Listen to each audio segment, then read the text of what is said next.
Seller misconceptions.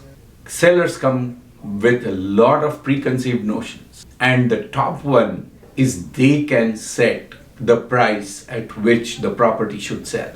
Don't you think this is common? Hi, I'm Amol Heda with Keller Williams Bay Area Estates and author of Thriving Through Ownership. So let's talk about seller misconceptions. I'm going to make this a series of 10 misconceptions. And the first one is sellers can price a home.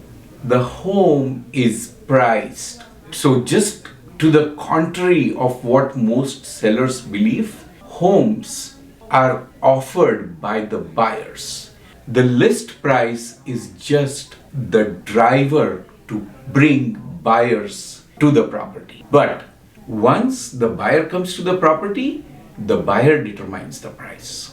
So unlike most commodity-based products, like if you go to a restaurant and say, how much will this particular dish or entree cost? It is a component of how much is the vegetables going in, the meat going in, the cooking time, and what it took to make it, right? Not in real estate, because real estate is typically very buyer-driven. So what we call the price at which we put the property on the market is the list price. What we don't even call it asking, because asking is something what the seller asks, and that's not what the buyer pays. Why would otherwise there be a case that there is a burned down property here in Silicon Valley, just 2 miles away from where I'm currently sitting in Los Gatos, and the property was listed for 800 and it sold for 1.6. So it's not what the seller wanted. The seller got what he got because the buyers paid. So in real estate, remember, you get what a qualified, committed, and able buyer brings to the table. That's what you get. So instead of thinking that if I ask for 2 million, will I get 2 million, or should get 2 million?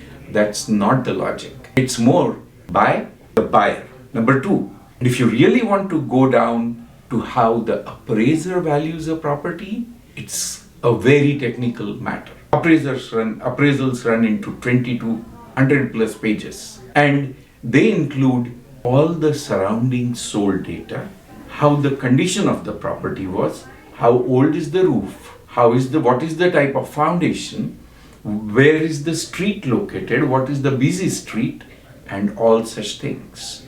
So, but if you look at the buyer just barely walks into the property for 15 minutes, and in 15 minutes they decide to buy the $4 million property. So for a buyer, it's the appeal, it's the fundamental needs analysis that produces that value in their hearts, and they just put it. The appraiser is the one who will justify whether it sells it at that price or not.